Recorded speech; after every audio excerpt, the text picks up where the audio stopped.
তাদের নিজের চাচাতো ভাই, একটু পরপর আমাকে ভাবি ভাবি বলে ডাকে। ও আমার সন্তান সমতুল্য ছিল। আসসালামু আলাইকুম, আমি হচ্ছে ফারহানা বিথি। আমি সবসময় একটা গ্রুপ নিয়ে চলাফেরা করেছি এবং আমার জীবনের লাস্ট একটা স্বপ্নই ছিল বাইক ট্যুর, কারণ নর্মালি সব ধরনের ট্যুর দেওয়া হয়ে গেছিল। তো আমরা সবাই মিলে প্ল্যান করি যে আমরা বাইক ট্যুরে সাজেক যাব।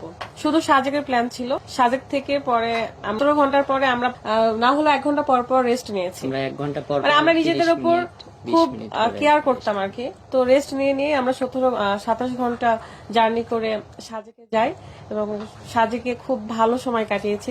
তিন দিন ছিলাম। 3 দিন পর আমরা সাজেক থেকে রাঙামাটি আসি। দেখেন সাজেকের এত উঁচু নিচু পাহাড়, সবাই কিন্তু জানে যে কত বিপজ্জনক সেই রাস্তাগুলো। তারপরেও আমরা আল্লাহর রহমতে খুব সুন্দর করে গিয়েছিলাম এবং খুব ভালোভাবে এসেছি, কারণ আমরা দলবদ্ধ হয়ে কি অনেক রুলস মেনটেন করে আমরা গিয়েছি। যে স্পিড ব্রেকার দেখলে হাত দিয়ে দেখানো বা সামনে বাস আসলে বলা, কারণ আমাদের হেলমেটের ডিভাইস ছিল, রাদের হেলমেটে এবং শাওনের হেলমেটের ডিভাইস ছিল, আর একটা ভাইয়ার হেলমেটেও ডিভাইস ছিল। তো সবার সাথে সবার কানেক্ট থাকতো। তো যাই হোক, সাজেকের ট্রিপটা খুব সুন্দর হয়েছে। তারপরে সাজেক থেকে আমরা রাঙামাটি আসি, রাঙামাটি 2 দিন ছিলাম। তারপর রাঙামাটি থেকে হঠাৎ করেই সবাই প্ল্যান করে যে এখান থেকে তো কক্সবাজার কত কিলো ছিল, 180 কিলো না 190 কিলো। তো সকালবেলায় শাওনি ফার্স্ট টাইম মানে উদ্যোগটা কক্সবাজার যাওয়ার প্ল্যানটা শাওনেরই ছিল, কারণ ও বলছিল যে ভাইয়া বাইক ট্যুরে তো কখনো আর আসবো না, কারণ আমাদের এটা প্ল্যান ছিল যে বাইক ট্যুর এটাই প্রথম, এটাই শেষ, এত দূরে আর কখনো আসবো না। তো ও বলছিল যে হয়তো কক্সবাজার অনেকবার যাব কিন্তু বাইকে করে আর কখনো আসা হবে না। এই কারণে যেহেতু অল্প কিলো ছিল আর কি, 190 কিলোর মতো, তো এই কারণে আমরা প্ল্যান করেছি ঠিক আছে শাওনের ইচ্ছাটা পূরণ করা হোক। তখন আমরা আর আমাদেরও ওই কথা শুনে ইচ্ছা হচ্ছিল যে ঠিক আছে কক্সবাজার আমরা বাইক নিয়ে যাব, উঠতে উঠতে যাব। তো রাঙামাটি থেকে কক্সবাজার আমরা রওনা হই। খুব ভালোভাবে গিয়েছি, অনেক স্পিড ব্রেকার। সবাই হয়তো জানে চট্টগ্রাম থেকে কক্সবাজারের রাস্তাটা কত ভয়ানক বা কত স্পিড ব্রেকার থাকে। তো যাওয়ার সময় আমাদের আল্লাহর রহমে কোনো সমস্যা হয়নি। কক্সবাজার 3 দিন কাটালাম, খুব ভালো আনন্দ করেছি আমরা। তো যাই হোক, কক্সবাজার ট্রিপ শেষ করলাম, করে আমরা ঢাকার উদ্দেশ্যে রওনা হচ্ছিলাম। ঢাকায় 1 রাত থাকার কথা ছিল, কিন্তু কক্সবাজার থেকে চট্টগ্রাম আসার কত কিলো আসছিলাম, 60 কিলো টোটালে আসছিলাম 100 কিছু, মানে চট্টগ্রাম বাকি ছিল হচ্ছে 57 কিলো।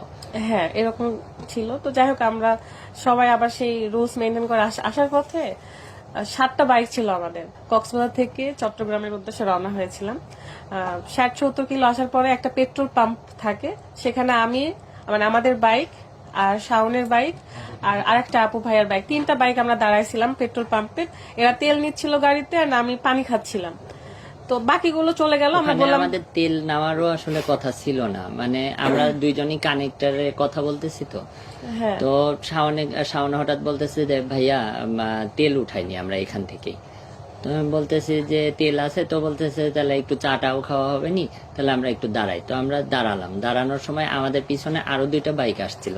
শাওন কি কারণে যেন বলতেছে আপনারা আস্তে আস্তে একটু আগাতে থাকেন, সামনে একটা হচ্ছে রেস্টুরেন্ট ছিল, ওয়ার্ল্ড, হ্যাঁ সি ওয়ার্ল্ড রেস্টুরেন্ট ছিল। তো ও বলতেছিল যে আপনারা সি ওয়ার্ল্ডে যে দাঁড়ান, আমরা আসতেছি।